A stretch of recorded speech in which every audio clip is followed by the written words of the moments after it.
Oi, pessoal, aqui é a Eva, da Rádio Táxi. Olá, pessoal, eu sou Isadora Almeida. Olá, eu sou o Renan Guerra. Eu sou o Nick Silva. E no programa de hoje nós vamos conversar sobre os porões do pop e os artistas por trás dos grandes hits. É hora de falar daquela galera safada que depende do suporte dos outros, mas também de pessoas incríveis que estão ali atuando nos bastidores da indústria da música. Certo, meus amigos ghostwriters? Certo!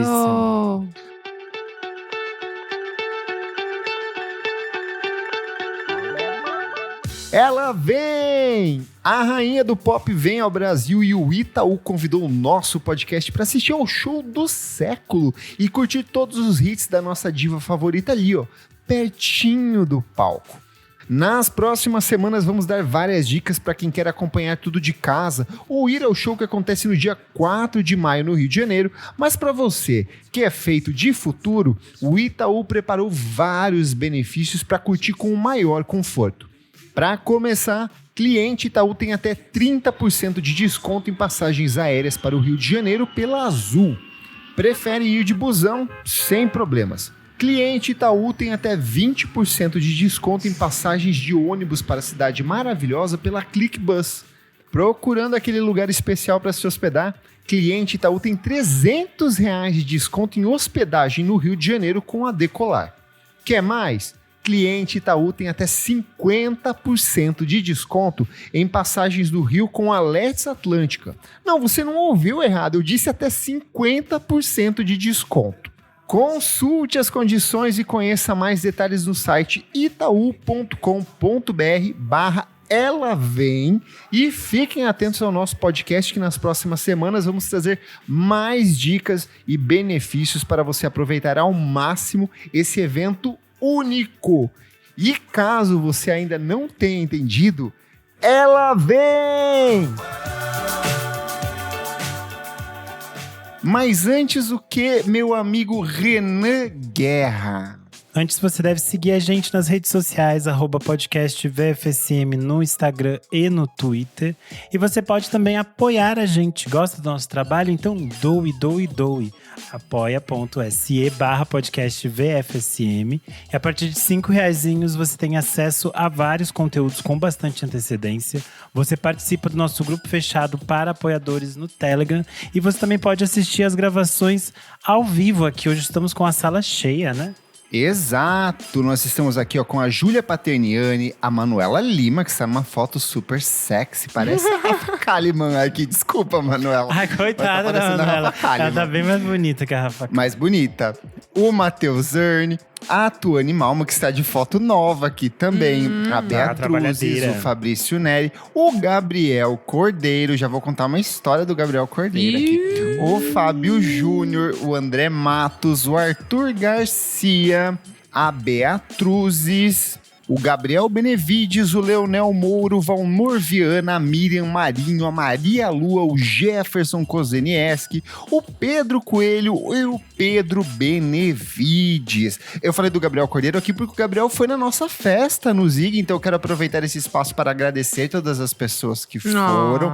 Agradecer ao queridíssimo Renan Guerra, que sustentou a festa até o final. E a Isabela Yu, que salvou vidas. Isabela Yu, nossa amiga também. Quero pedir desculpa para as pessoas que foram pro meu aniversário. Eu não estava bem, gente. Eu encontrei um rotavírus. Olá, que é a peidona do TikTok. Se fosse só peidona, gente, eu tava destruído. A hora que eu sentei lá em cima, o Nick falou, amigo, você tá branco. E aí eu cheguei em casa, eu entendi o que ele quis dizer, porque eu tava branco e lustro, assim, de tanto que eu suava. Bonequinho assim. de cera. Nossa, parece exatamente, mas agora estou recuperadinho. E o Gabriel levou um amigo dele. Olha só, todo mundo agora tem um momento Enzo. Eu conheci um Enzo e ele falou que ele conheceu o meu trabalho quando ele leu meu texto sobre a Caroline Polachek em 2019, quando ele estava entrando na faculdade. Isso fez com que eu me sentisse muito velho. Uma senhora. Porém, feliz. Uma senhora. E aí ele... E uma senhora. E ele ficou feliz porque eu também tinha tocado Caroline Polachek naquela noite. Então aí, Um PS, será que a gente tá virando os Alexandre Matias, os Lúcio Ribeiro? viramos. A gente já tá virando… Já, amigo. Há muito tempo. Tem A gente gente que tá fala virando assim, os Marcelo. Eu conheço gente que fala assim, eu acompanho você desde que eu tava, sei lá, no fundamental. Que E eu falo isso, assim, bicho. E essa pessoa falou isso pra mim já tem, tipo, 10 anos, sei lá. Então, Será eu que sou uma surreal. criança? Lembrando que para apoiar o nosso podcast, a gente está num processo de migração. Então, até a gente tinha um antigo sistema no Padrim. A partir de agora é o apoia.se/podcast VFSM. Vocês têm até o 30 de maio para fazer essa migração. Lá no dia 30, fechou ali a data, o Nick vai com uma faquinha virtual e vai cortar cada uma das pessoas que estão devendo, que estão com o carnê de mercadoria atrasado. Então é muito importante apoiar o nosso podcast. Vamos falar sobre música, meus amigos? Bora! Recentemente, uma fala da atriz de The Bear, Ayo Edebiri, num podcast lá de 2020, voltou a circular na internet. Nesse corte que acabou viralizando, a Ayo falava como a carreira da Jennifer Lopez era uma fraude e que a Jennifer Lopez não sabia cantar. Esse corte acabou voltando a circular porque a Ayo seria a host do SNL bem na noite em que a J.Lo faria uma performance. Em entrevista à Variety, a J.Lo disse que a Ayo teria ido no camarim dela com lágrimas nos olhos pra pedir desculpa. Atriz, né? E que a Ayo teria visto ela ensaiando e viu o quanto ela cantava e ficou muito emocionada. Mas tem uma coisa também que a J.Lo é meio fanfiqueira, né? Então, assim… Não, isso quer dizer, tudo falas da J.Lo. Porque, historicamente, a gente tem vários casos de apresentações ao vivo da J.Lo na TV que eles… pra subir, por exemplo, na internet, eles arrumavam o áudio. Tem casos clássicos dela em late night shows que ela canta, vai ao ar daquele jeito, depois sobem no YouTube, tiram e editam o som pra arrumar o que ela cantou. Isso é um fato, não estou inventando aqui, joguem no Google, não é mentira, não é fake news. Enfim, de todo modo, essa história foi só um prelúdio de uma nova onda de gente questionando a construção de carreira da J.Lo. A artista nova-iorquina está lançando o documentário A Maior História de Amor Nunca Contada, no Prime Video, que meio que fala sobre o novo trabalho dela, mas também fala sobre os discos dela, o disco que estava completando 20 anos, todas essas coisas. E a J.Lo achou que estava fazendo um grande mousse, mas o mousse da nossa garota From The Block virou piada. No TikTok, uma série de vídeos faz piadas dos cortes de divulgação do filme, tanto que a Claudete Gregótica ficou aficionada num desses cortes, que ela tá escabelada, e a Cláudia ficou usando durante uma semana esse corte, que é muito engraçado. E uma parcela do público começou a questionar essa persona da J.Lo de From The Block. Porque ela é do Bronx, porque ela é muito nova-iorquina, porque ela cresceu nas ruas, porque ela é uma garota from the ghetto. Todas essas coisas. Eu fiquei muito indignado porque ela lançou recentemente um disco novo dela, né? Também nesses últimos meses. E é o primeiro disco dela de inéditas, entre aspas, em anos. E eu fiquei na época muito me questionando quem é o público da J.Lo. E aí, essa semana, eu comecei a ter uma resposta. E o público parece ser ninguém. Porque ela anunciou uma série de shows nos Estados Unidos e ela teve que cancelar esses shows por falta de público. Então, assim, eu fiquei questionando da onde que veio o sucesso, como que surgiu, porque eu nunca embarquei, nunca fui nessa escolinha J.Lo, nem lá nos anos 2000, nem depois quando eu comecei a mergulhar em música pop, pra mim nunca fez sentido, Renanzinho. Então, a J.Lo surge pro grande público e se torna uma grande estrela interpretando a Selena Quintanilha no cinema. E esse é o grande ponto de virada. Ela é considerada a primeira atriz latina a ganhar mais de $1 milhão por um papel. Entendi.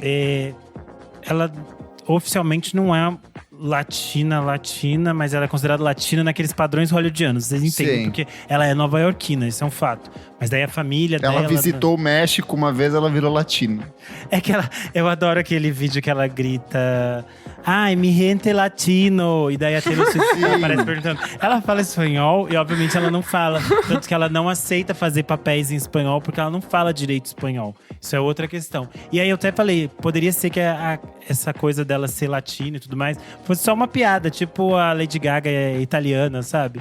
Mas não, as coisas são mais complicadas aí, mais nebulosas na história da J.Lo. O fato é que nesse filme específico, que se chama Selena, que é de 1997, se eu não me engano, ela não canta as músicas da Selena.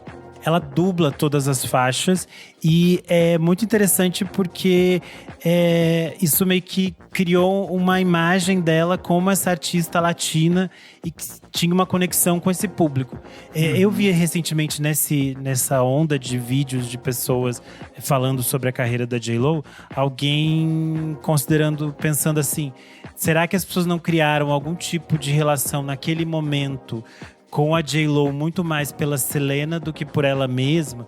Porque era um momento que as pessoas estavam numa falta muito gritante, porque a Selena tinha morrido. As pessoas se emocionaram muito com ela no filme. E isso ajuda ela a sedimentar esse início de carreira. Porque ela só vai se lançar na música em 1999, com o disco On The Six. E aí ela começa a mesclar a carreira de atriz e a carreira de cantora. Em 2001, a J.Lo vai lançar o disco J.Lo, e é desse álbum, então, que surge uma das principais questões que o público tem resgatado cada vez mais. O fato de que várias cantoras aparecem nas gravações. Você ouve a voz delas nas gravações. E existe um questionamento de que muitas delas não são creditadas. E aí tem um caso que é mais complicado, que é o caso da Ashanti. Que a Ashanti não só fez o backing vocal nessas faixas, mas ela trabalhou na composição dessas faixas e não deram o crédito para ela. E aí é bem marcante, porque você pode ouvir as gravações de I'm Real e And It's Funny. É muito difícil falar isso. And It's Funny. As duas faixas dá pra você ouvir a voz da Ashanti ainda na mixagem, porque eles pegaram a demo que ela gravou e colocaram naquele espaço. E é interessante porque tem uma entrevista da Ashanti de 2014 que ela fala que ela escreveu essas faixas, ela fez uma demo do disco antes dela assinar com outra gravadora, e aí eles mantiveram o refrão que ela canta na mixagem final, todas as coisas que ela improvisa e que ela cria em cima da faixa que ela própria criou. E aí ela disse que foi uma sensação tanto quanto agridoce, porque ela estava animada porque ela ia ter um trabalho com a J.Lo, mas ao mesmo tempo a música começou a fazer sucesso e ninguém sabia que ela tinha qualquer envolvimento com aquilo. Isso se repete com outras artistas que trabalharam com a J.Lo durante diferentes anos. Então isso aconteceu, por exemplo, na gravação clássica de Jenny on the Block. A demo da faixa foi gravada pela Natasha Ramos e ela disse que a J.Lo só canta por cima da demo e que o áudio da demo dela também pode ser ouvido na gravação. E o mesmo acontece em Play, que é uma canção composta pela Christina Milian, e ela gravou a música como demo e também dá para ouvir a voz dela na gravação final. Então é algo bem complicado e delicado.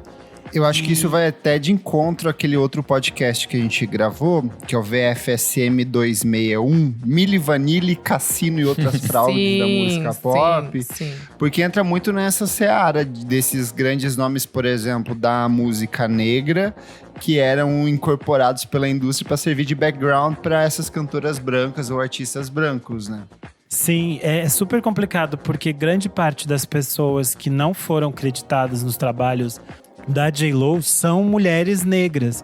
E existe uma questão porque, por exemplo, muitas delas tinham trabalhos conectados com artistas negros, com homens negros, que se aproximaram da J.Lo e eles acabaram sendo creditados, mas essas mulheres não. Então existe um limiar bem nebuloso aí, que é bem mais complexo, que a gente não vai se aprofundar aqui nesse episódio, porque eu acho que é outra discussão mais ampla sobre como a indústria realmente se aproveita de artistas negros, e a gente sabe que isso se repete de diferentes formas. Aproveita e esconde eles, né? Tipo, põe eles no background pra trabalhar e põe os branquinhos na frente.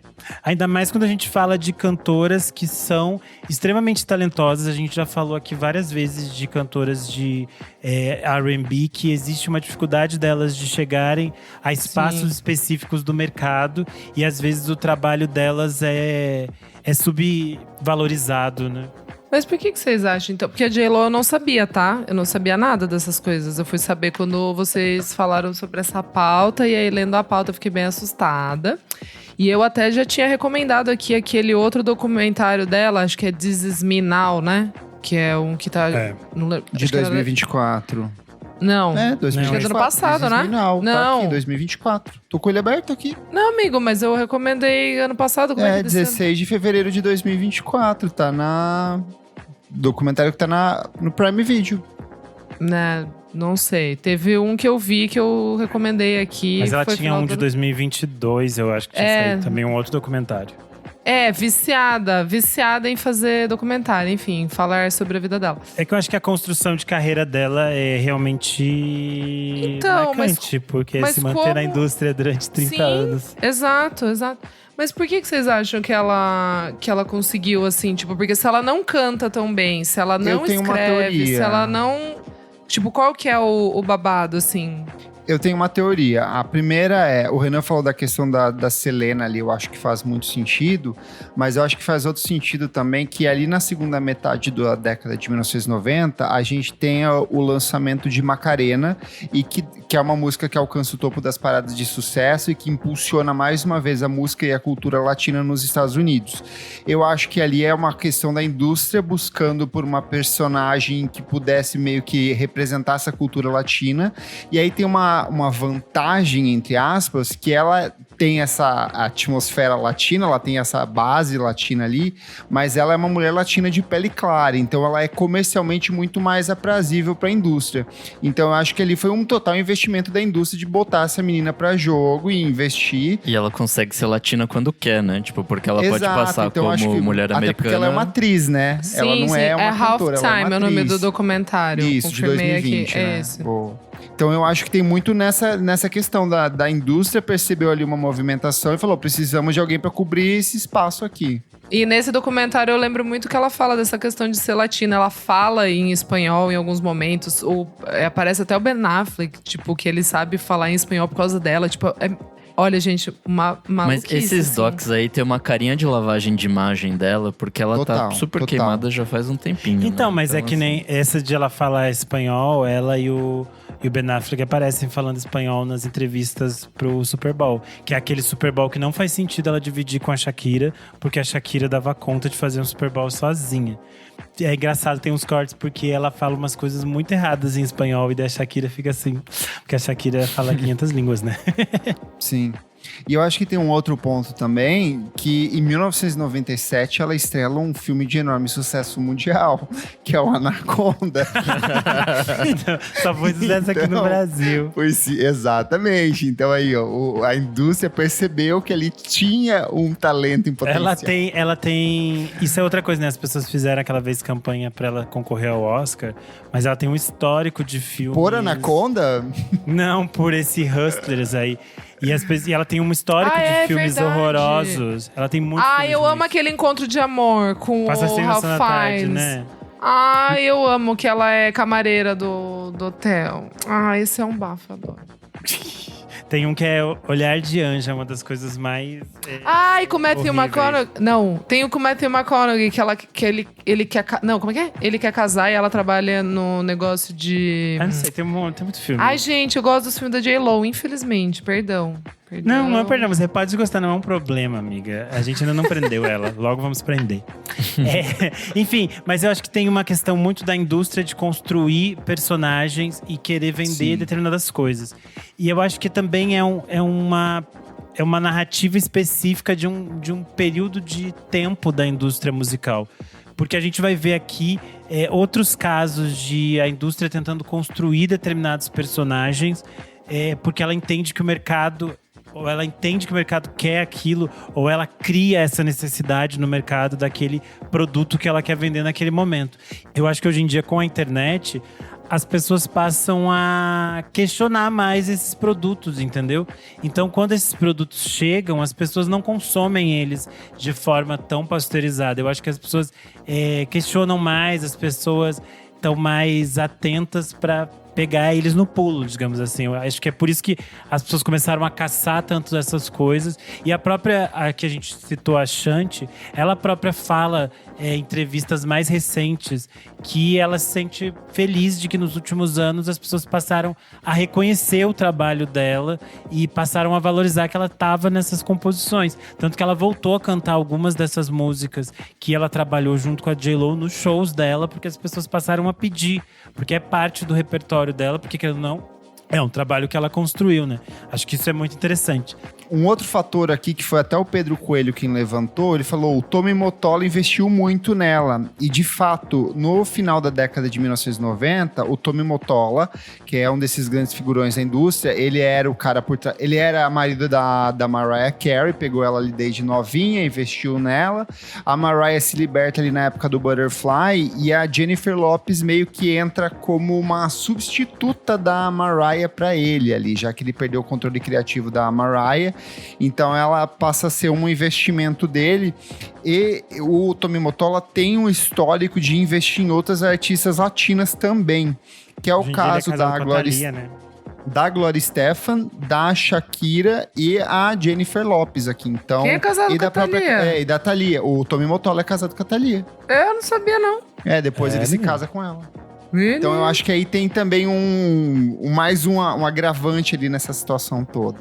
E Nossa, esse o jogo vagabundo ainda tá vivo. Esse jogo das cadeiras aí cria uma das grandes rivalidades da virada do século na música pop, que é Mariah Carey versus J.Lo. E aí a gente tem momentos icônicos, tipo aquele que se perguntam sobre a J.Lo pra ela e ela fala I don't know her.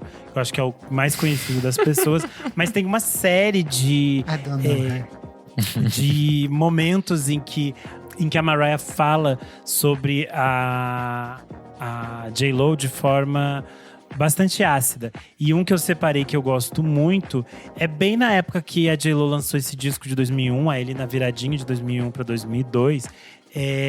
E a Mariah tinha lançado o Glitter. A Mariah tava num ano difícil. Ficavam tentando colocar. Tava difícil. Estavam tentando colocar ela, tipo, na pior, mas ela não tava querendo deitar.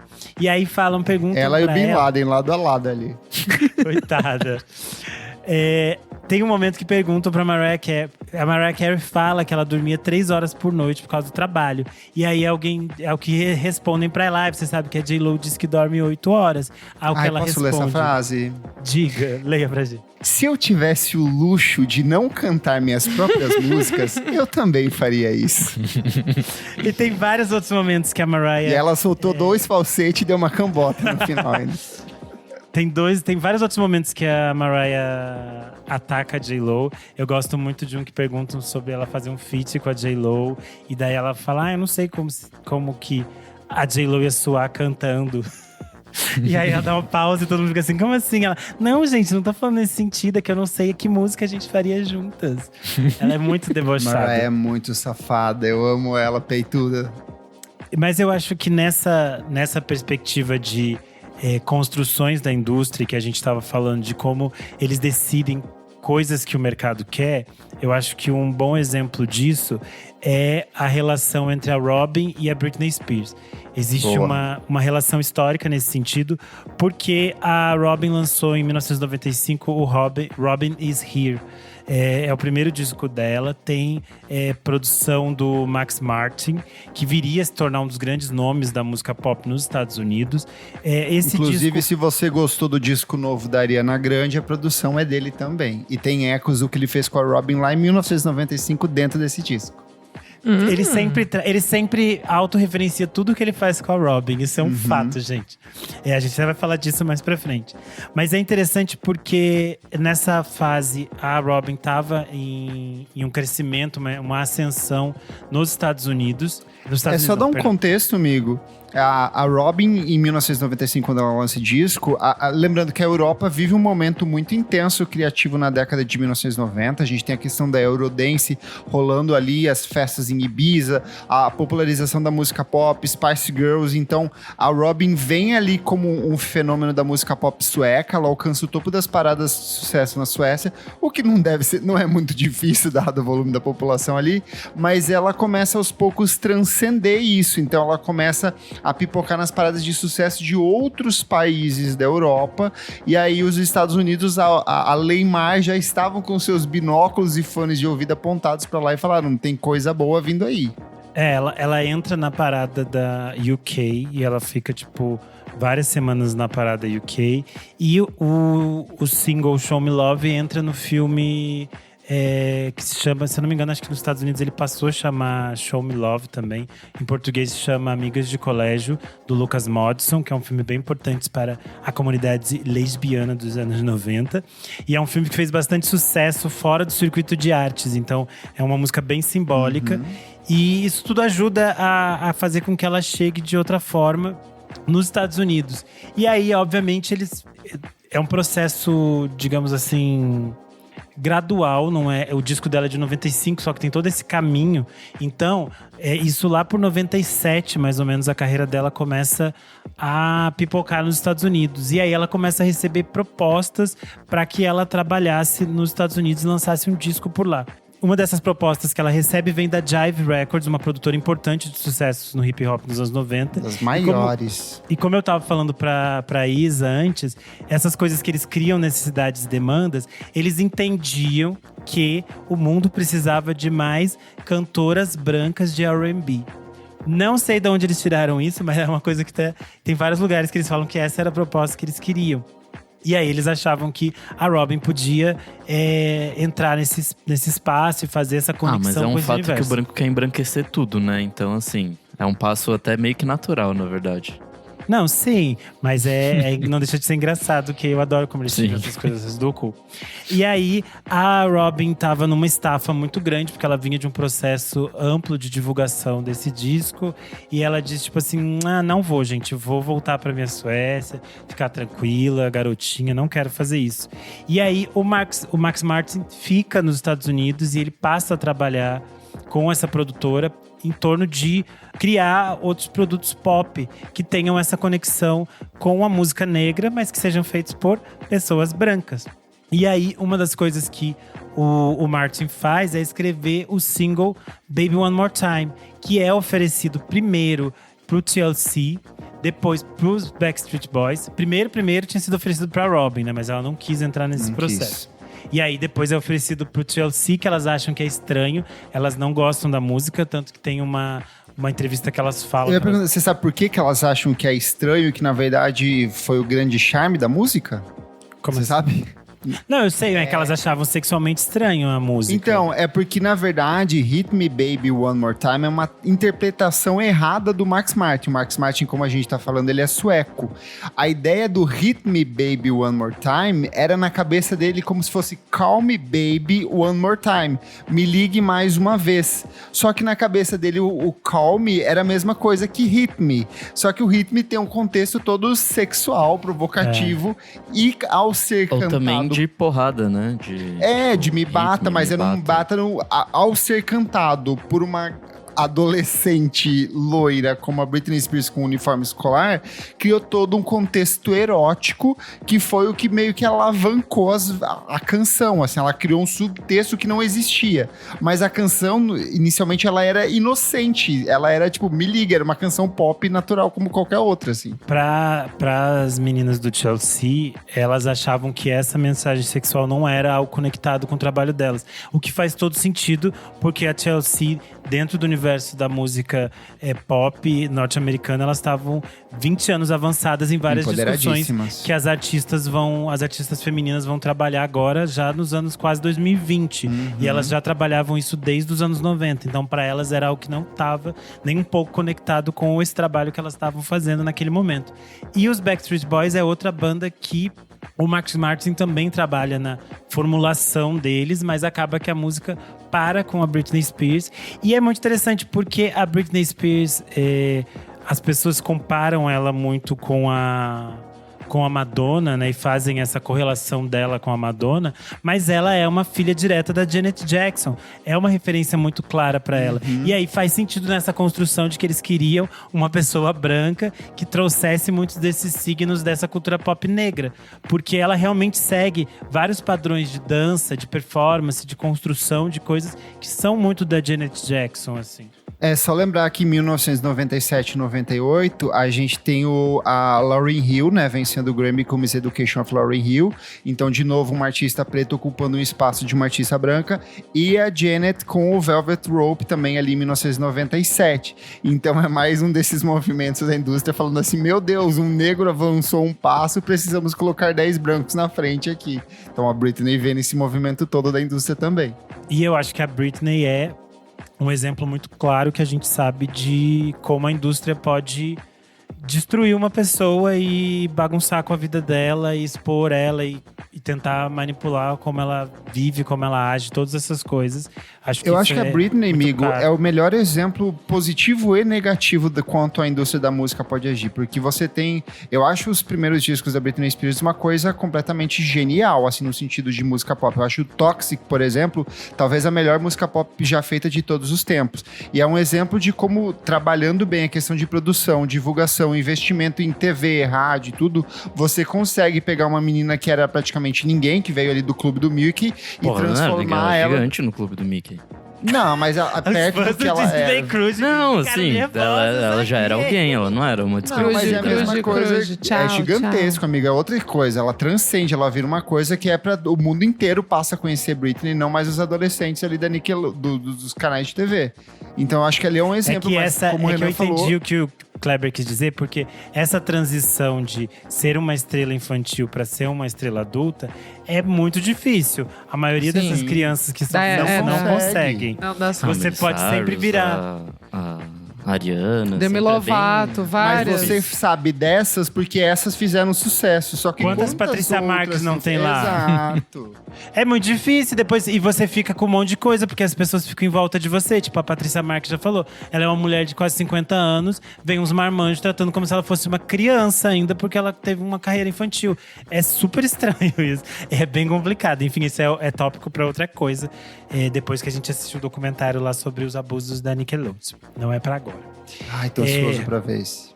Mas é interessante dessa questão de produção, porque como eu falei, o Max Martin, apesar de trabalhar com uma galera imensa dos Estados Unidos, ele continua trabalhando com a Robyn sempre. E a Robyn passa a ser uma parte importante desse grupo de produtores e compositores suecos que trabalha na indústria norte-americana. Tanto que o Max Martin vai trabalhar com a Robyn nos discos dela do início dos anos 2000. E ele também ele continua trabalhando alguns anos com a Britney, e posteriormente outros produtores suecos continuam trabalhando com a Britney. A gente sabe que a Suécia é um potinho de ouro da música pop, eles sempre arrasam em diferentes décadas. E no caso, um dos exemplos que eu trago aqui é o trabalho do Klas Alund, que é um produtor que trabalhou com a Robyn também desde o início. Parceiraço dela. E trabalhou com a Britney em vários momentos. O Klas trabalha com a Britney Spears no Blackout, que é o disco de… meio que aquele disco complexo como ali esse no disco meio. É bom, puta merda. E é um disco que na época foi muito criticado e meio avacalhado, mas hoje em dia ele é muito importante, a gente sabe, porque influenciou uma série de artistas e uma geração de artistas que tem esse disco como uma referência. E é interessante porque a Robyn trabalhou com o Klas e outra dupla de produtores suecos, o Bloodshy e Avant, na faixa Piece of Me. E aí, esses tempos, vazou a demo completa da Robyn cantando essa faixa. Porque na versão final, a gente ouve ela fazendo… Em trechos ali. Ela ouve ela fazendo backing vocal e tal. E é interessante porque, diferente aqui da J.Lo, quando a gente tem o backing vocal da Robyn aqui, é para uma construção artística, porque tem uma coisa meio robotizada, então são várias vozes misturadas no refrão. É outra coisa de tipo… de ter alguém de fato cantando boa parte da música ali no fundinho, né? Sim, até porque o conceito dessa música é uma coisa bem mais robótica, outra estética. E nunca foi um segredo, né, que ela estava ali. Não, sempre foi bastante claro. Sempre isso. foi acreditada, ela recebeu todos os royalties. Sim. Mas eu acho muito interessante disso que a gente estava falando. Eu toco uma vez por dia, eu falo assim, esse aqui tô pagando o cafezinho da Robyn hoje. A gente estava falando disso de…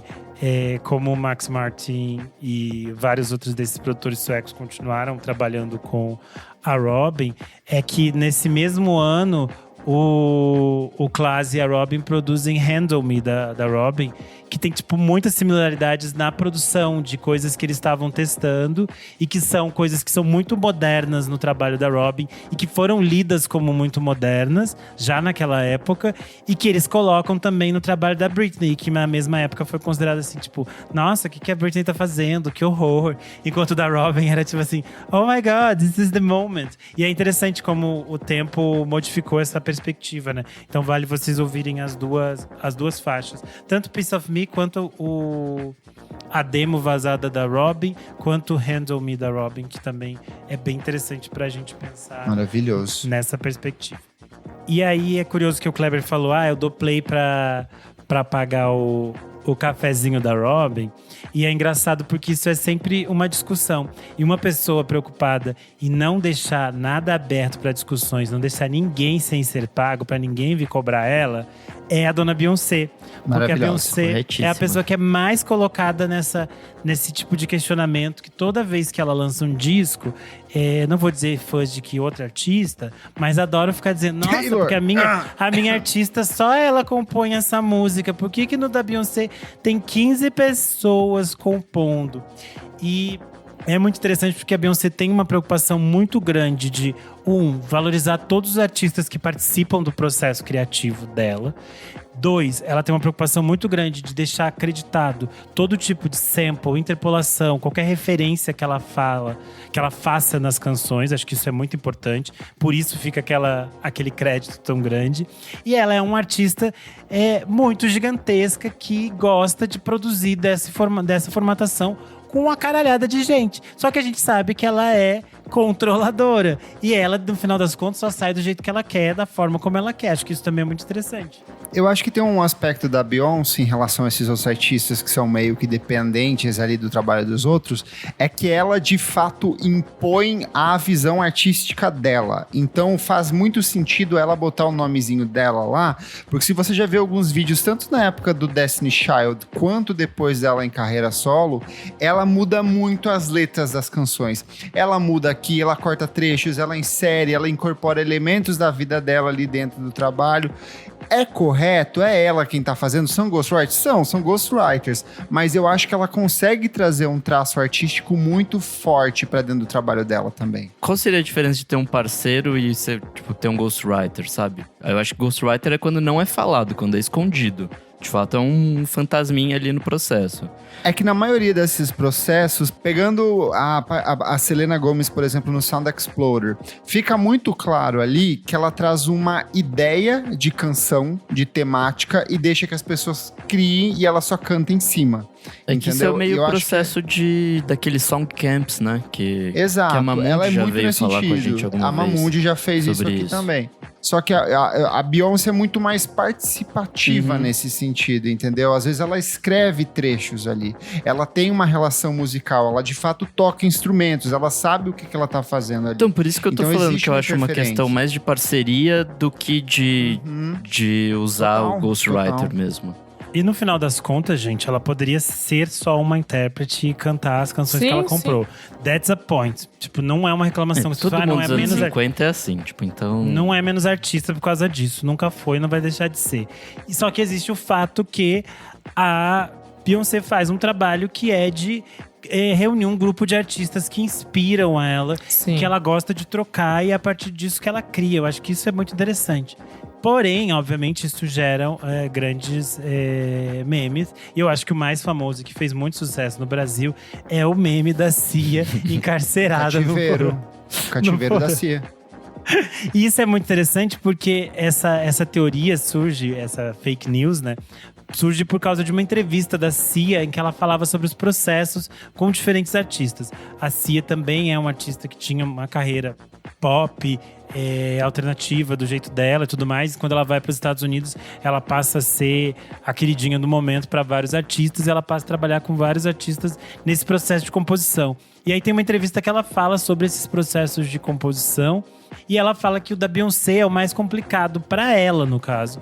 porque ela disse que inicialmente ela tinha, sei lá, tipo, mandado 25 músicas pra Beyoncé, tipo, 25 músicas prontas. Só que a Beyoncé às vezes pegava, tipo, uma frase dela e colocava numa coisa. Daí às vezes tinha uma coisa assinada da Cia. E daí ela falou, tanto que, sei lá, eu mandei 25 músicas, o disco saiu, tem uma música minha. E aí as pessoas achavam, a Cia tá presa lá, fazendo 25 músicas. É que, na verdade, a piada da prisão da Cia é porque lá na época do B-Day, que é o disco de 2006, se eu não me engano, que é o segundo disco da Beyoncé, a Beyoncé tem um método de composição que é assim, ela fala, gente, entre os dias tal e tal, você está convidado para vir aqui nesse estúdio X, onde a gente vai ficar durante 2 semanas trabalhando na produção do meu disco. Então ela leva as pessoas lá, todo mundo tem que assinar os NDAs, que não pode postar foto, não pode gravar nada, então meio que a pessoa literalmente desaparece, porque a pessoa é proibida juridicamente de expor qualquer coisa ali dentro daquele processo. Então a Cia desaparece durante um tempo e aí cria-se essa piada em cima do... E ela não é a única. Vários artistas já falaram. Por que é muito difícil vazar as coisas da Beyoncé? Porque existem milhões de protocolos e multas do tipo assim, se você vazar qualquer coisa daqui, você vai ter que pagar, sei lá, 10 milhões de dólares pra mim. Então a pessoa não vai arriscar perder milhões em cima de uma burrada com a Beyoncé e se queimar com aquela que é um dos grandes figurões da indústria, né? Sim. E é interessante porque nesse processo da Beyoncé, a gente percebe que ela é sempre... são sempre artistas que ela tá interessada, que ela tem escutado os trabalhos, que ela acompanha. Acho que isso é muito rico. Não é tipo assim, esse interesse meio... apenas de, tipo, chupar aquele talento ali pra mim. Mas é uma troca, tanto que você pensa... Gente, ela tem uma música com a Caroline Polachek no disco de 2013, sabe? Tipo, nobody cares for Caroline Polachek. É inimiga daquele, sabe? Por que ela tá ali com a Beyoncé? E é interessante que a Beyoncé tem essas perspectivas. Inclusive, do Beyoncé de 2013 também, a música com a Cia. Tem outros nomes, tem até o Justin Timberlake nesse disco. Enfim. Nossa.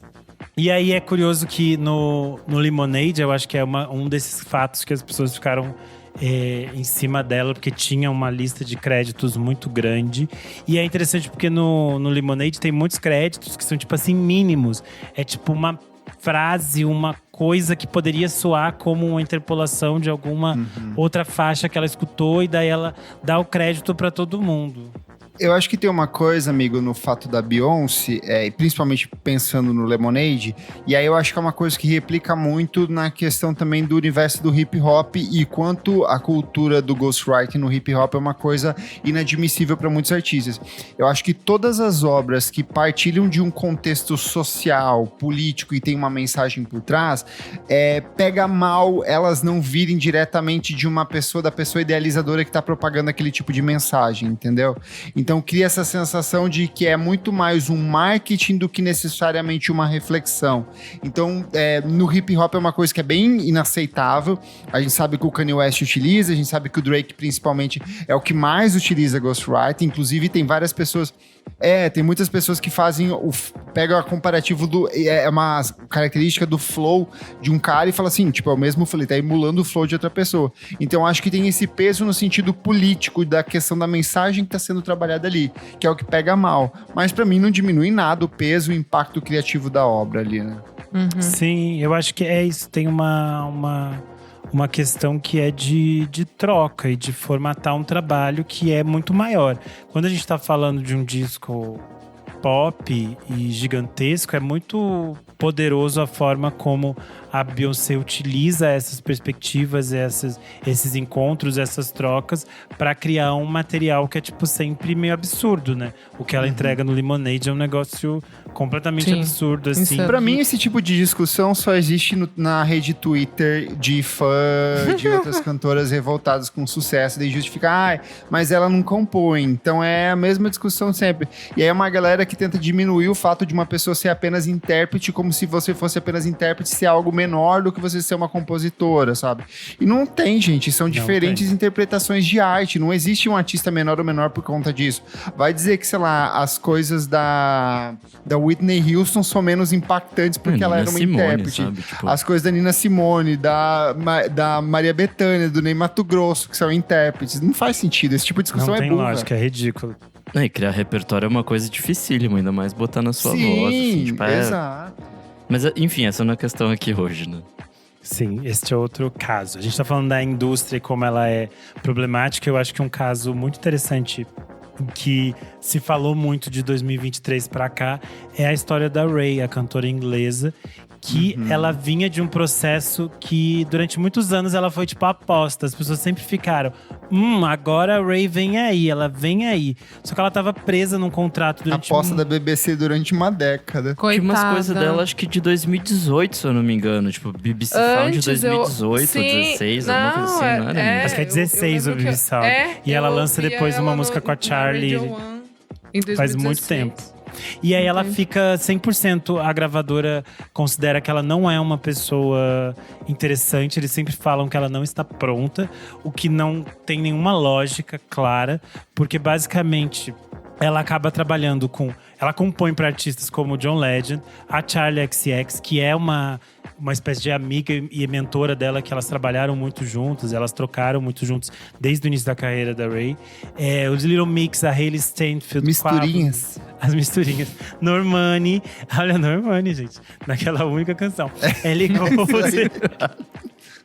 Normani, gente, aquela de 1996 já. Mas ela antiga. vai lançar alguma coisa daqui 2 anos. Vai, ela falou que ela vai lançar. Fevereiro ou março, com certeza.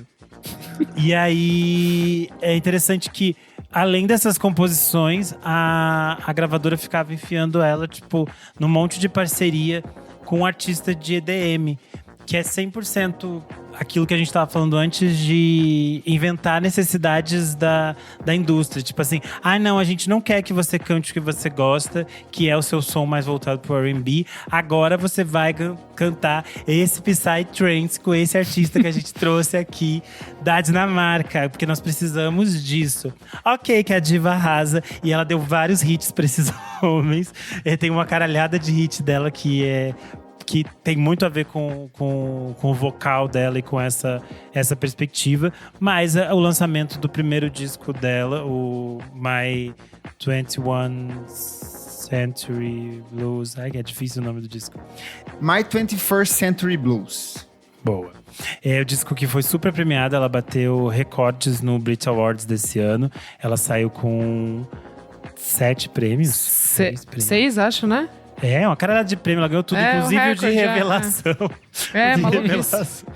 10 anos Essas revelações. de firma já sendo revelação agora. Sim, ela já tava indo lá todo ano tentando uma revelação. Esse ano ela conseguiu revelação e já levou tudo junto de uma única vez. Então acho que é um exemplo muito interessante. E a gente falou da Charli XCX. E é interessante porque a Charli, pra gente aqui…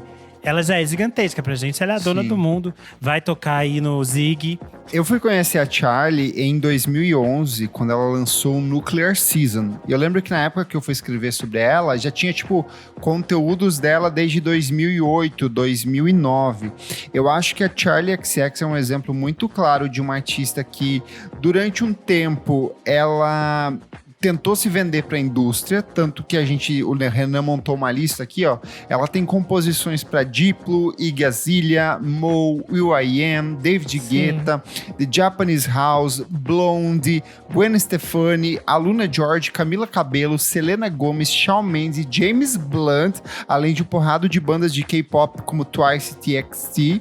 Só que eu acho que a Charli XCX é um caso que ela soube muito bem circular ali dentro da indústria, criar um repertório, conquistar o público e conquistar um espaço que eu acho que é somente dela, assim. Fazer as amizades certas também. Ela fez as amizades certas, assim. Fez o pé de meia dela ali. E meteu o loucão, né, também. E meteu o louco, eu acho que hoje ela… Vou fazer as coisas que eu curto mesmo. O trabalho anterior, o Crash, foi o último sobre o domínio de uma gravadora. Ela vai lançar o Brett agora, que é distribuído por grande gravadora, mas o conceito todo do disco é independente. Então eu acho que é um tipo de artista que soube como aproveitar desse fenômeno da indústria, mas ao mesmo tempo soube como se articular de maneira independente dentro desse espaço, sabe? Sim, né? Você pensa… E nesse processo mesmo dela compor para outras pessoas, tem coisas que são, obviamente, coisas que ela gosta. Tipo, trabalhar com o Twice, ela deve ter adorado. Tipo, pro Sim. Blonde, ela escreveu uma música que o Blonde gravou com a Laurie Anderson. É tipo Sim. um negócio mó foda, assim como ela faz umas coisas pra outras pessoas aleatórias, tipo Camila Cabello, Nobody Cares, que hoje em dia tá copiando elas, né? Mas isso tentando fechar um ciclo com o que você trouxe no começo, principalmente puxando pela questão da Shanti e o quanto ela é meio que dependente ali da J.Lo início de carreira, a Charli só conseguiu isso hoje porque a indústria possibilita isso. Ela pode ali fazer disparar as mixtapes dela, porque entre um disco e outro ela lançava, sei lá, 2, Sim. 3 mixtapes, então ela conseguia meio que ampliar o domínio dela, e a Shanti lá atrás não tinha essa possibilidade. Não tinha possibilidade de gravação, porque era uma coisa limitada aos estúdios ali da própria indústria, uma questão de formato, de distribuição, não tinha como ela distribuir o trabalho dela ali, então os artistas eram muito mais reféns, e eu acho que a Charli é um exemplo muito interessante disso aqui, porque ela marca esse processo de ruptura desses artistas que têm a possibilidade de contestar o modelo das gravadoras, são artistas que estão ali trabalhando por trás das gravadoras, mas estão criando o seu próprio espaço. A Manuela Lima, nossa apoiadora aqui, ela fez um comentário que eu acho que também casa com isso, fizeram o mesmo com a Vitória Monet. Ela nunca esteve pronta para nada, segundo a indústria, e ainda jogam isso para cima dela até hoje. E, de fato, a Vitória Monet tem várias composições para Ariana Grande, cantou com Kanye West. Mas agora ela virou. Mas agora calma, ela virou. ela só virou porque ela lançou a mixtape dela lá, o Jaguar 1, Jaguar, que foi um trabalho que levantou, tipo, todo mundo falou, uau, que disco foda. Sim, E aí sim. a gravadora falou assim, beleza, vai lá, querida, mas assim, naquele nível de tipo, tamo cagando pra você tem essa liberdade aí, mas a gente não se importa com você. E o disco fez um puta sucesso, o disco recebeu críticas positivas, ela conseguiu Foi indicado ao Grammy abocanhar agora, né? a uma parcela do público, e a gravadora falou assim, olha, não é que faz sucesso essa menina? Tinashe Vamos botar tem ela no histórias Grammy. semelhantes, né? Tipo, É a mesma coisa. O Aquarius da Tinashe é um disco que só fez sucesso porque a gravadora falou, beleza, faz aí, não vai custar nada pra nós. O disco fez sucesso e depois eles falaram assim, não, agora veja bem, vamos trabalhar com mais calma aqui. E aí foram reprimindo ela criativamente até que ela teve um ponto que ela saiu da gravadora. Então acho que é um momento muito interessante pra gente refletir sobre isso. e acho que voltando a Charli, não é como se ela não tivesse tentado ser pop, né? Porque, tipo, o Sucker de 2013, 2012, por aí, é bem pop, assim, é Mesmo uma tentativa antes, bem os singles de popzona. 2008, 2009 são muito uma artista que não tem identidade, sabe? Eu acho que o Sucker até tem uma identidade da Charli ali.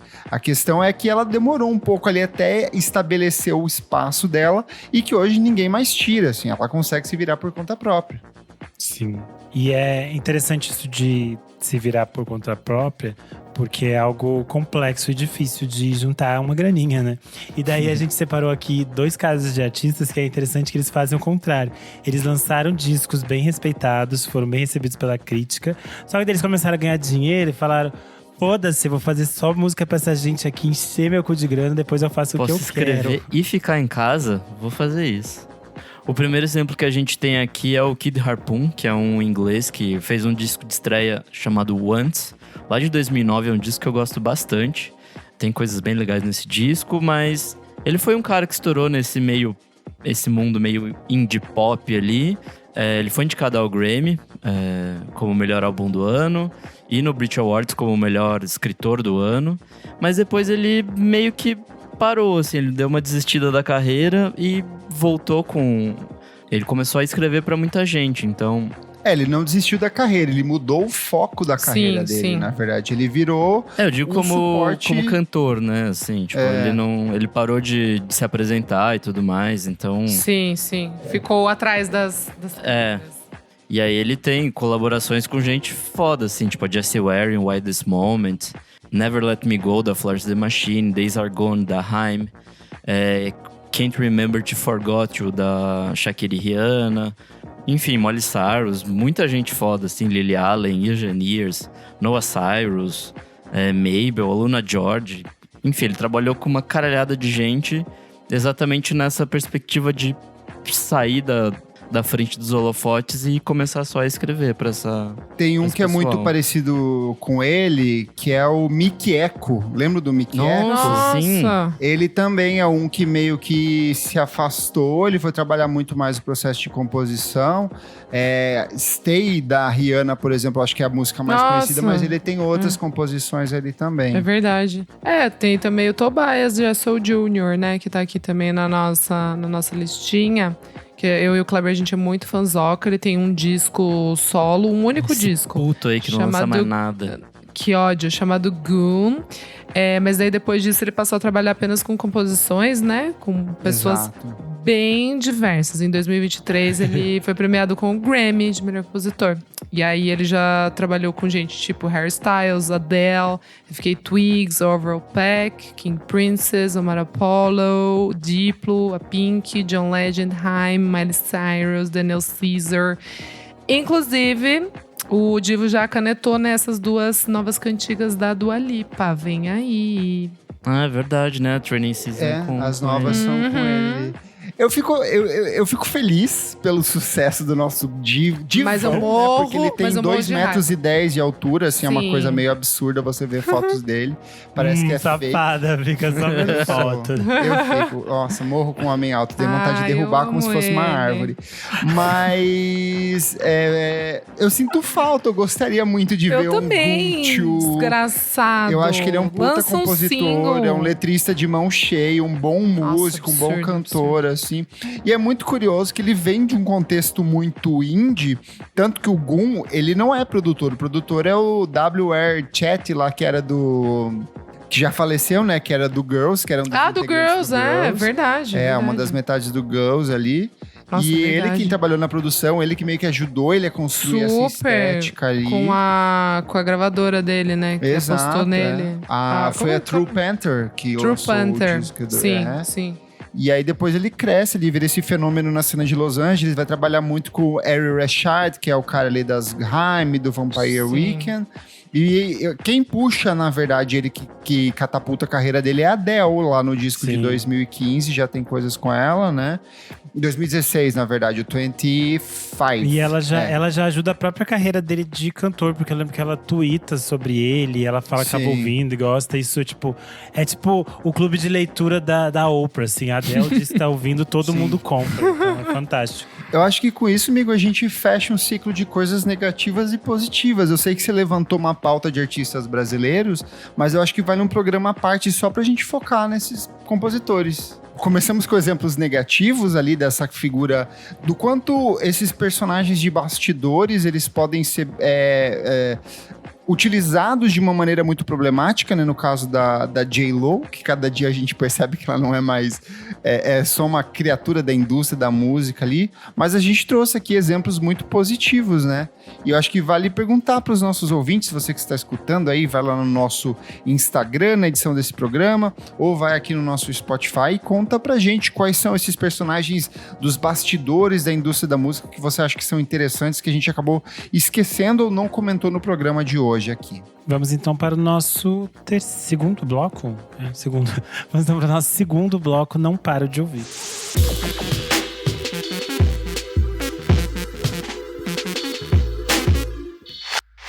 Segundo bloco do programa, não paro de ouvir Isadora Almeida. O que é esse bloco delicioso, saboroso, cremoso e crocante? Nesse bloco delicioso, nós trazemos dicas de lançamentos que a gente não para de ouvir.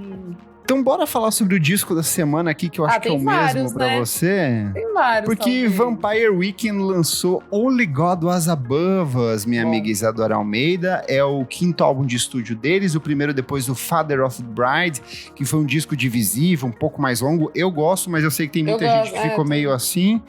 E eu estou obcecado por esse disco novo do Bonitaço. Vampire Weekend. Pra mim é um dos melhores da carreira deles. Eu vejo muito ele como uma... essa coisa meio do cenário político pós-Trump, parece que é muito um personagem refletindo sobre esse Make America Great Again, só que ele olha pro passado e ele fala assim, a América nunca foi great, ela sempre foi horrível, sempre foi cheia de gata. personagens bizarros, sempre foi um espaço de privilegiados. Pra mim a música que mais representa isso é Classical, que ele canta o seguinte: inverídico, cruel e antinatural. Como o cruel com o tempo se torna clássico. Nossa, essa música pra mim, ela sintetiza muito do disco, dessa coisa da naturalização da violência pela sociedade norte-americana. O disco tem várias referências históricas o tempo todo, mas eu acho que o mais bonito é que ele faz esse olhar pro passado, porque todas as músicas falam sobre passado, presente e futuro, ele tem esse olhar pro passado, só que com uma estrutura de arranjo de música clássica, de pop de câmara dos anos 60, só que a todo momento começa a invasar uns sons, vem uns efeitos, uns ruídos, umas coisas que vão distorcendo o disco aos poucos. Pra mim é uma das grandes obras da carreira do Vampire Weekend e já um dos discos do ano, mas eu quero saber de você que também é fã deles, o que você achou? Ai, olha, eu ouvi uma vez só, mas eu gostei, eu acho que vai crescer em mim. Eu achei muito interessante, fora tudo isso que você falou brilhantemente, eu achei muito interessante como eles conseguiram ser autorreferencial. Sim. Tem vários easter eggzinhos, assim, que você fala, putz, isso é desse álbum, isso é desse, isso lembra aquela faixa, aquela... Então, assim, eu achei muito legal esse recorte que eles fizeram, essa colcha de retalhos, assim. Parece o próprio Ezra, assim... Tá, agora que o Rostam saiu, ele não tá mais junto com a gente, pra onde que a gente vai? O que que a gente faz de fato? Que o disco anterior foi mais divisivo, a galera gosta muito dos primeiros, eu quero tentar coisas novas, mas pra onde a gente vai? Então, exato. E assim, eu achei um exercício muito interessante. Aquela Prep School Gangsters é a minha faixa favorita. Muito bom. Eu gosto muito de The Surfer também, eu acho muito boa. Os arranjos lindíssimos. Ela é estranha, né? Tem faixas estranhas, assim, nesse álbum. Então, eu acho que vai crescer ainda pra mim. Mas eu gostei bastante, eu achei... Mary Boone, nossa, que música boa do caramba. Bem boa, bem boa. São vários personagens. Todo o disco foi concebido a partir do olhar para a cidade de Nova York, que é sempre a base dos discos do Vampire Weekend, mas nesses últimos anos do século XX. Então, vai ali anos 50, anos 60, até anos 90, 80 com a Mary Boone ali. É um disco muito... Eu acho muito curioso que ele é um disco essencialmente amplo, mas ele é muito rápido. 10 músicas, papapum ali, não tem enrolação, é bem mais dinâmico em relação ao anterior, né? Total, mas tem faixas de tipo 8 7 minutos. Não, 7 minutos é a maior. 7h58. É tipo gigante. Eu amo. Tem a última, é pra fechar. Quase 6 minutos também. E as outras, tipo, a média é 4, né, minutos. Então, assim, é um álbum com canções que elas se desenvolvem, assim. Isso que eu achei interessante. E o que eu ia falar é que eu acho que eles vão ganhar Grammy de melhor Eu ia falar Grammy de disco alternativo do ano de novo. Certeza. Com esse álbum. Quem que tá de produtor? Eu não vi. É o Ariel Rashid. Então. É a banda e o Rostam assina uma das músicas e o Chris, que é o baterista, também assina uma das músicas. Legal. E esse disco, o disco anterior, era quase um disco solo do Ezra, e nesse ele de fato trabalhou com o Chris Brio e com o Chris Thompson, que é o baterista, Acho meio que é. juntos ali os três. Então é bem Thompson, mais... Tem uma unidade maior. Eu achei muito interessante, assim, e sei lá, eles estão mais velhos, eles fizeram outras brisas, tipo Arctic Monkeys, assim, de ficar um som mais denso e, né, interessante, assim, eu achei legal, Boa. Renan Guerra, o que você traz essa semana? Bom, eu não ouvi, saiu bastante coisa, então eu não vi É alguns muita discos coisa. ainda que eu acredito que vocês vão comentar, mas ficou aqui pra ouvir depois. Eu ouvi um disco que tinha ficado pra trás e a gente acabou não comentando por aqui, que é a coletânea Funk.br São Muito Paulo. bom. Esqueci Tipo, também. Muito boa. Tem a curadoria do Felipe Maia e do Jonathan Kim. O álbum traz a participação de vários nomes super fundamentais desse novo funk de São Paulo. Então tem Muito bom. DJ Musão, Bonequinha Iraquiana, DJ Sazi, tem o de Caps, a MC Larissa. Então tem várias pessoas muito legais. Acho que é um disco bem interessante.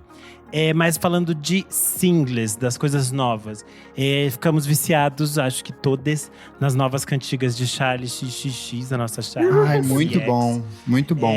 As duas novas faixas muito boas, eu estou muito ansioso, sim, para ouvir o novo disco Bratz. As músicas em questão, Club Classics e B2B. Que já tocamos na nossa festa, inclusive. Verdade. Eu fiquei muito Club Classics, é a minha cantiga. Acho que o mundo se dividiu, ficamos todas as gays divididas, debatendo uma com a cara da outra. B2B, não, Club Classics. Eu sou mais Club Classics. É isso, estou adorando. Quem também lançou música nova do mundinho eletrônico é a Peggy Gou com 1+1 = 11. que eu não sei falar em inglês, por isso que… 1 mais 1 igual 11. Claramente ela não sabe matemática, mas é uma Ela que nem ela é amiga produtora. do Tom York. É. Ela é amiga do Tom Isso. York. Ela vai lançar um novo disco dela, I Hear You, que O a capa é um primeiro bafo. disco. Isso. Primeiro, né, oficialmente, que é que eu considero aquele outro um disco, mesmo não sendo dela. É que é uma mixtape. É uma mixtape, eu sei, entendo. E ela também ficou enrolando pra fazer isso, né? Ela ficou, gente, já, quem sabe em fevereiro do ano que vem chega esse disco. Agora vai chegar. Ela tá bem orelhudinha na capa, então é isso. Quem lançou o single novo também foi a Nina Maia, com Amargo. Amo. Achei ótima. Eu recomendei o single anterior aqui. Achei ótima. Achei bem bonito, acho que ela vai lançar um disco bonito. Também acho. E o show dela muito bom.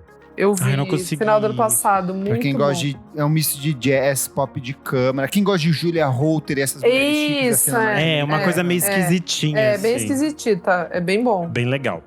Quem também lançou um novo remix foi a Romy, que foi remixada pela Peaches. Ela lançou Did I. Adorei muito, adorei o encontro delas. Queer Icons, reunidas em Nova York. E essa faixa ficou bem legal.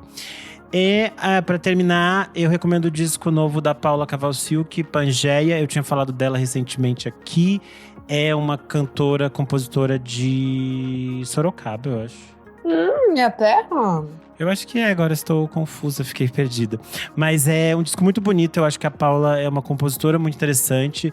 Ela foi mãe recentemente, ela ficou vários anos meio que afastada da música. E acho que é um disco muito bonito, assim, um retorno muito bonito musicalmente dela. Então, Pangeia, da Paula Cavalciuc. Ela não é de Sorocaba, mas ela mora em Sorocaba. Eu não estava louca. E você, Nick Silva, o que você traz? Eu não consegui ouvir tanta coisa assim nessa semana, mas tem alguns singlezinhos. Tem o Kamasi Washington com Dream State. Nossa, absurdo. Faixa Muito absurda com participação do André 3000. E a estética dele nessa fase tá tipo uma coisa assim… Surreal. Que homem lindo, que coisa linda, lindo. tudo muito lindo. As Tá roupas, as luzes, as fotos. Eu fico assim, caralho, entendam, dá pra fazer coisas lindas. Mais uma faixa do próximo disco dele que chama Fearless Movement. Que tem uma capa também das melhores capas do ano. Sim. Outra banda que voltou foi o No Worries, que é o projetinho formado Nossa! pelo Anderson .Paak e pelo Knowledge.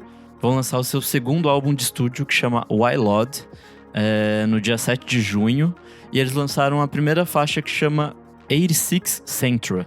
É uma faixa bem curtinha, acho que tem tipo 1 minuto e meio, mas entrega bastante dessa coisa que os dois fazem juntos. E minha última dica aqui é o Chili Gonzalez, que é um pianista canadense, já colaborou com Daft Punk, Feist, Drake e um monte de gente. Ele lançou essa semana uma faixa chamada Fuck Wagner, que sim, é mandando o pianista alemão se fuder. Ele fala bastante coisa dele, do Kanye West. É alemão ou é austríaco? O Wagner acho que é alemão mesmo, amigo. O austríaco era o bigodinho. Enfim, é uma faixa dele rimando ao invés de tocando piano. É bem contundente. Ouçam e se divirtam. É muito boa. E é isso. Alemão da Lipizia. Isadora Almeida, além do Vampire Weekend, o que mais que você traz pra gente essa semana? Vamos lá. Ouvi o álbum meio que foi, né, que saiu meio que de surpresa do Pharrell Williams. Virginia, Black Yacht Rock, volume 1. E aí? Volume 1, City of Limitless Access. É isso? Acho que é. Caras, eu achei tão gostoso. Tava conversando até com o meu chefe. Tem uns babados ali bem Daft Punk, parece umas sobrinhas ali de coisinhas, ou ele ficou muito inspirado, né, de ter trabalhado com o Daft Punk. E tem umas coisas de meio Daddy Rock, umas coisas meio estilidinhas, assim, sabe? Cara. Tipo, o lado ensolarado, se é que vocês me entendem. Eu gostei, eu achei uma boa audição, ouvi 2 vezes, achei gostoso. Era tudo que eu precisava saber pra não ouvir esse disco. Para Você não já me ouvir, deu. perfeito. Agora já trouxe pra você que você não precisa ouvir.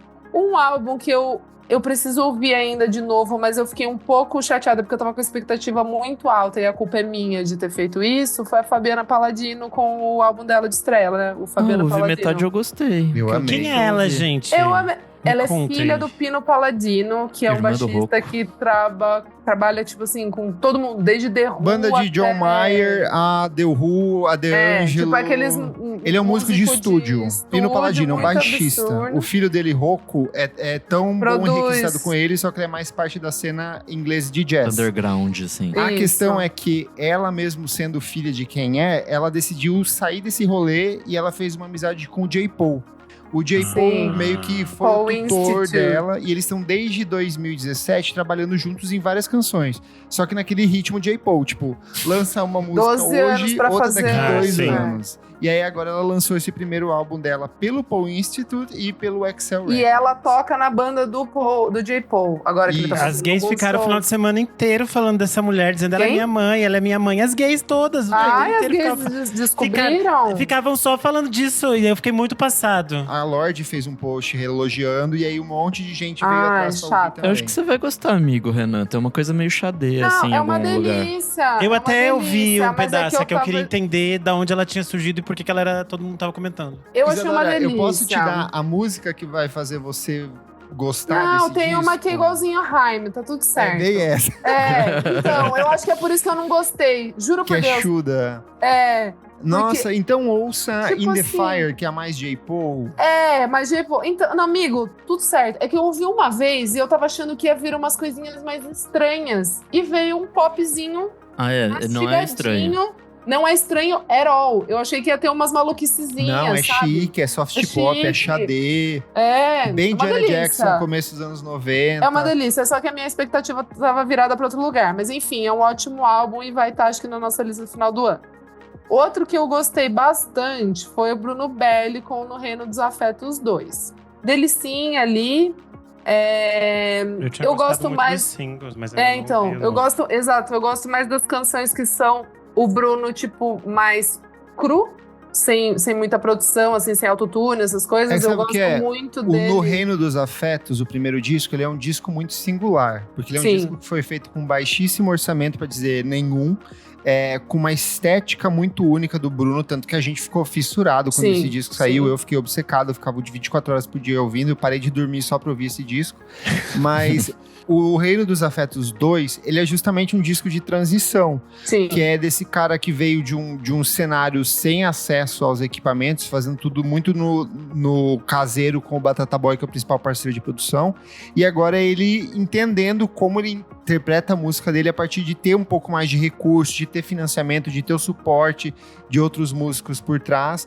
Então eu acho que é muito difícil não criar esse comparativo, mas de Sim. qualquer forma as canções são tão lindas quanto as anteriores, mas é muito mais, eu fico muito com a sensação do próprio Bruno entendendo pra onde ele vai dentro de estúdio. De qualquer forma, assim, concordo com a Isa, é um disco que vale muito a audição, é um Sim. excelente álbum, assim. Perfeito, perfeito. E você, amigo Kleber? Vamos lá. Os discos da semana lendo Vampire Weekend e da Fabiana Palladino que eu gostei, tô bem viciado, assim, me deu aquele cheirinho de Jessie Ware das antigas, então me aqueceu o coração. Nossa, real. Total, né? Tuyo voltou com Paisagem, novo álbum de estúdio deles aí. É um disco mais solar, mais pop, mas ainda com aquele fundinho gostoso de melancolia. Tem músicas com Lued Luna, Arthur Verocai, com o Joca, que é um rapper incrível da cena carioca aí. Meu amigo Nick Silva já os entrevistou, já tem um por trás do disco pra você que quer debulhar cada Saiu uma dessas faixas. segunda-feira. O Nick Silva, vocês percebem que ele não conhece o poder de síntese, porque depois de gravar um programa de 4 horas com a Brenda, ele volta com esse de mais de 1h30. Mas é isso, é pra fã, mas é pra quem não quer tem conhecer. como não falar com E isso com que ele ainda Lil. falou, eu não consigo gravar sozinho, eu nem sei o que falar. Pra você ver. Aí né? ele começa a gravar muito e fala fácil três. falar. Pi, pi, pi, pi, pi, pi, pi, pi, pi. Mas seguindo aqui, ó, também, disco, o Udrala, que é uma banda que eu recomendei pra eu não- Isa, eu que se preciso chama ouvir. Angel Tape. É um Preciso ouvir. grupo de post-punk britânico com vocal feminino e saxofone. Pra mim isso é o suficiente, eu só preciso disso. É um disco muito gostoso. Pra mim pra já quem tá gosta desse vendido. novo pós-punk inglês, então vale muito a pena. Indo pros singles aqui, Kehlani lançou uma música excelente que se chama After Hours, provavelmente o primeiro single do novo álbum de estúdio que ela deve lançar ainda esse ano. Caribou voltou hoje com uma música completamente inesperada, que se chama Honey. Ela é diferente de tudo que o Caribou lançou nos últimos anos, principalmente no disco lá de 2020. É quase uma sobra do trabalho dele com o Daphne, mas é uma parceria dele com o Forte. Então ela é uma música totalmente pista. Quem gosta de Fred Again, meus amigos, Eu vai vou, hein? adorar Eu vou. Honey. É muito pista, Chique. Renanzinho vai ficar assim, ó, tchum, tchum, tchá, tchá, tchá. E é isso, são as minhas dicas essa semana, meus amigos. Vamos pro próximo bloco do programa. Você precisa ouvir isso.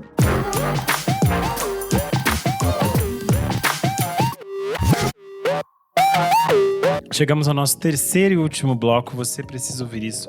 Isadora Almeida, o que é este bloco? Meu amigo, neste bloco nós trazemos dicas aleatórias. Não tem um tempo específico e pode ser o que a gente quiser. Arrasou. E o que trazes hoje pra nós? O que trazes pra mim? Aqui, gente, eu trago um documentário que é O Nada Será Como Antes, a música do Clube da Esquina. Ai, eu quero ver. Gente, também quero ver. é um filme da Ana Rieper, acho que é assim. Não sei. Rieper. Acho que é, né? Rieper. Rieper. Enfim. Gente, que coisa mais linda. É rapidinho, tem 1 hora e pouco. Eu vi no cinema, eu vi no do Bourbon, que tava passando. Gente, é uma delicinha, assim. Você fica super emocionado, tem imagens lindas que a gente nunca viu. Mas é muito o foco, assim, do Lô Borges e os irmãos, né, dele. Todos os Borges ali, o Márcio Borges, enfim. Falando O Lá, sobre... o Lé, o Li e o Lô. Isso, E a Lu. exato. E a Lu, que é a filha mais Exato. nova. Daí tem também depoimento do Toninho Horta, do Nivaldo, Ornelas, Tavinho Moura, do Beto Guedes, Flávio Venturini, Ronaldo Bastos, Milteras, o maior de todos, nosso senhor Milton Nascimento. Gente, é muito lindo, assim. Caralho, né? Como a gente é foda, como o Brasil é foda. Nessas horas que, tipo assim, que, nossa, bato no peito e falo, somos os maiorais mesmo e não tem jeito. E uma parte que eu fiquei muito emocionada foi eles contando de onde nasceu um girassol da cor do seu cabelo. Gente, eu achei tão linda a história, eu não vou contar. Vocês têm que assistir. Mas assim, eu fiquei emocionada e eu falei, caralho, imagina um cara escrever uma música dessa pra você, cara. Imagina um cara escrever. Não dá. E é lindo. É isso, não tem muito o que falar. A Ana é diretora de vários documentários muito interessantes. Ela tem o documentário sobre a Clementina de Jesus, de 2018. É dela? E ela também é diretora daquele ótimo Vou Rifar Meu Coração, que é sobre a relação das pessoas com a música brega. Esse é maravilhoso. Sei também. Ai, que tudo. Esse é lindo. Não sabia. Aí, ó. Isto mesmo. Muito bom. Vamos lá. Nick Silva, o que trazes hoje? Bom, 2 dicas rapidinhas. A primeira é o Black Pumas, que foi naquele KCRW, naquela rádio norte-americana. Eles fizeram um set de quase 1 hora, assim. Então, você que tá ansioso para a vinda deles no Brasil, veja que é muito legal. E minha segunda dica é uma continuação, mais ou menos, do nosso episódio da semana passada, que é o Sweet Don't Pop. Eles fizeram um episódio também sobre o Cowboy Carter. E é muito interessante, assim. Acho que a parte que mais me fez ficar pensando ainda mais sobre o disco é quando eles falam que é um disco de country, só que sendo produzido numa mentalidade de hip hop. Tipo, me levou para outros cantos, assim, de reimaginar esse disco. Tem que estar com... Pra onde levaram? Sim, foi bom. Tem que estar com o CCA em dia, porque o episódio é em inglês, né? Mas, enfim, é bem legal, assim. Tem coisas que a gente falou no nosso programa, tem coisas que a gente não tocou, mas é bem legal, assim. Vale muito a pena. Uma pergunta, não traduz na audiodescrição do Spotify? Eu acho que não, amigo. E mesmo Só assim, eles fica aí, colocam né? muito trecho de música e tal. Entendi. Coisa que a gente, teoricamente, poderia fazer, não sei. Enfim. Mas enfim, esse episódio é muito bom, assim. Ouçam porque é maravilhoso. Boa. Menino Clever, o que trazes hoje? Às vezes a gente fica nessa coisa de somos muito cools, descolados e vanguardistas e ouvimos as coisas 10 anos antes das coisas fazerem sucesso, que a gente esquece de falar sobre algumas coisas muito óbvias. E toda semana tem uma pessoa nova descobrindo que a Caroline Polachek não é uma cantora de 17 anos que surgiu ontem. Meu Deus, gente. Então, precisamos falar e reforçar, porque sim, Charlift é um projetaço. Essa semana um amigo meu do trabalho veio assim, Kleber, você já conhece isso? E eu falei assim, há pelo menos uns 15 anos. Nós vivemos isso, eu vi isso na MTV, quando eles brigavam com o Kanye West. Exato. Porra, bom e o demais. que é o Charlift? O Charlift é a primeira banda da Caroline Polachek, em parceria com o Patrick Wimberly. Eles têm 3 trabalhos de estúdios muito bons. O primeiro é Does You Inspire You, de 2008. Veio dali o principal sucesso deles, que é o Bruises, que foi uma música usada pelo comercial da Apple, do iPod, da Apple. Acho que é da segunda ou terceira geração do iPod. Do iPod nos Estados Unidos, então foi meio que alavancou eles ali. Isso Nessa trouxe época, eles pro Sesc vieram Pompeia. pro Brasil, foram pra tocar num Sesc da vida maluco aqui. isso. Então, pra vocês verem que muito antes do Primavera, a Caroline Polachek já estava no Brasil. A obra-prima da banda, pra mim, é o Something, disco de 2012. É um disco que cheira a anos 80, mas ele tem uma originalidade, um traço da sonoridade, do estilo de composição muito único da Caroline Polachek. I Belong in Your Arms, Amnesia, Cold as a Fire, são canções fantásticas. Eu acho que aqui já demonstra um domínio pop muito claro do que é Caroline Polachek. Inclusive no Something tem a versão do I Belong in Your Arms em japonês, que é ela cantando com um clipe muito aesthetic, então fantástico, que normalmente as pessoas falam, gente, é a Caroline Polachek? Sim, é ela ali com o sovaco peludo e tudo, fazendo as coreografias delas maravilhosas. E o último trabalho de estúdio deles é o Moth, disco de 2016. Esse disco, pra mim, assim, tudo que ela vai fazer no Pink, ela já antecipa nesse álbum, seja no jeito que ela trabalha a voz, nas temáticas. Ele cheio de referências à cultura grega. Cara, é um disco, um espetáculo. E tem uns clipes muito absurdos nesse. Clipes lindíssimos. A minha música favorita desse disco é o Cry in Public. Que é quando você tá tão apaixonado por uma pessoa que você simplesmente começa a chorar de tanto que você tá apaixonado por ela. Mas Titing é um grande hit também. Tem uma versão de Titing que é com um rapper. Então, assim, Caroline Polachek é maravilhosa naquilo que ela se propõe em carreira solo, mas antes disso ela já era genial. O Patrick Wimberly também é muito genial naquilo que ele produz, em todas as coisas que ele vem trabalhando, principalmente na cena nova-iorquina. Ele assinou vários trabalhos recentes. Então, ouça Charlift, faça esse retrospecto, porque para além da Caroline Polachek existe esse catálogo de grandes canções. E fora isso, ela tem uns projetos meio malucos também, aquele Ramona Lisa. Mas esses a gente deixa pra lá pra quando você tiver sem nada pra fazer, você pode voltar. É isso. Foca no Charlift, que é o tesouro. E você, Renan Guerra, o que você traz essa semana?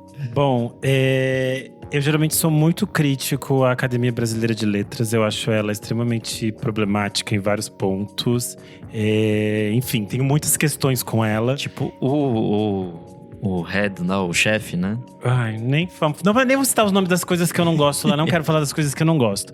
Mas o ponto é, esse final de semana eu fiquei muito emocionado ao ver as fotos do Ailton Krenak se tornando a primeira pessoa indígena a tomar posse na Academia Brasileira de Letras. E para mim o Krenak é talvez um dos maiores pensadores vivos que a gente tenha no Brasil hoje em dia.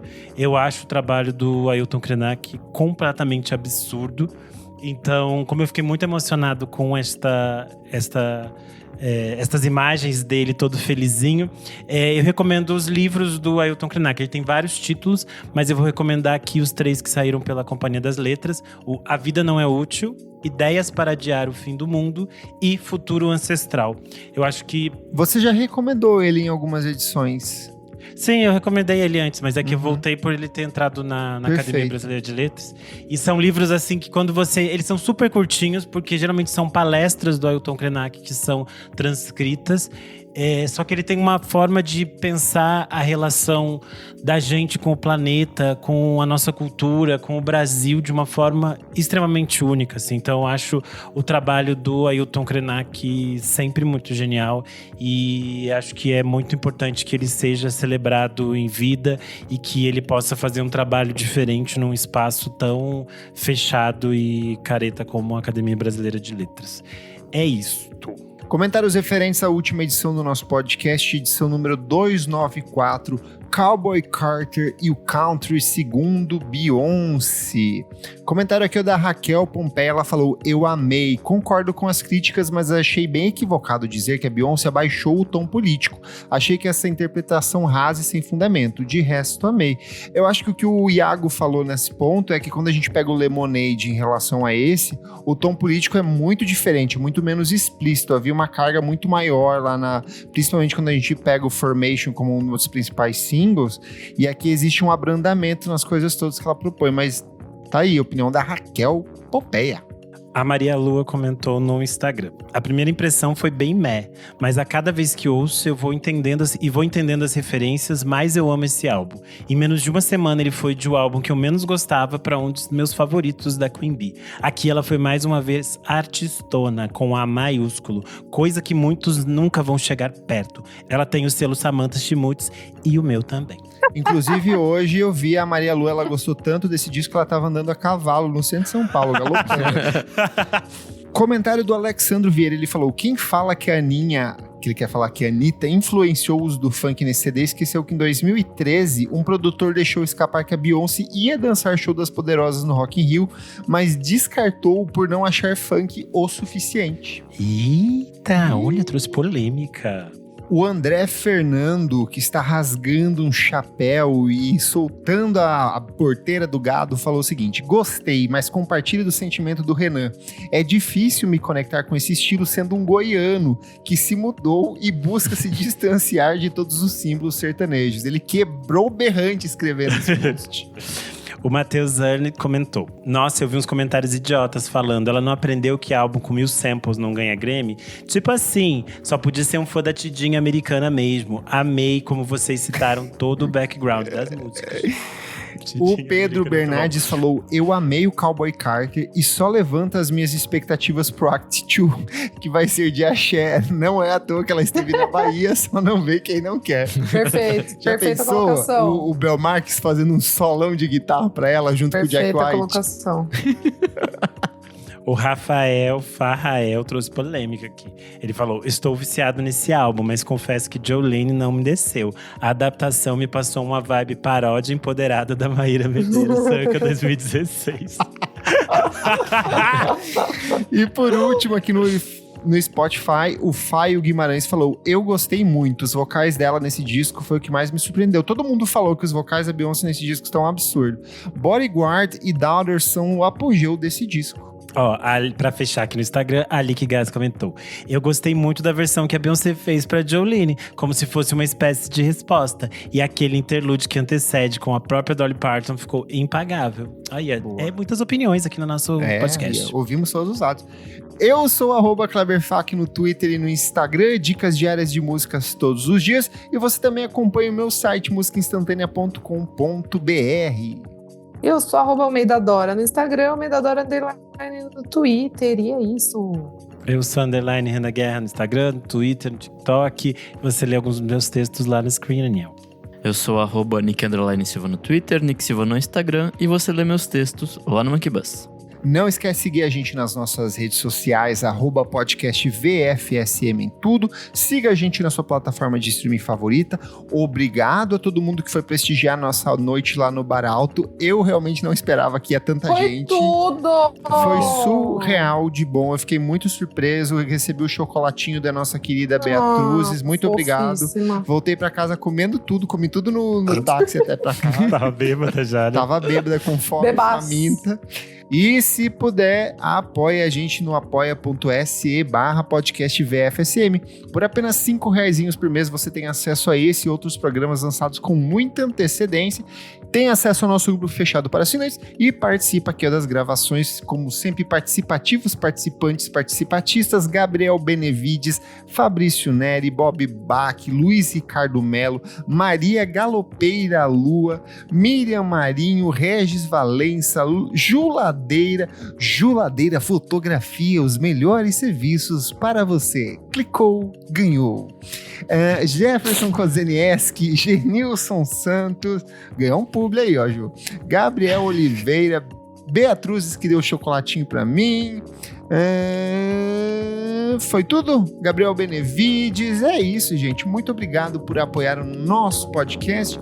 Até a próxima edição e tchau, tchau. Tchau.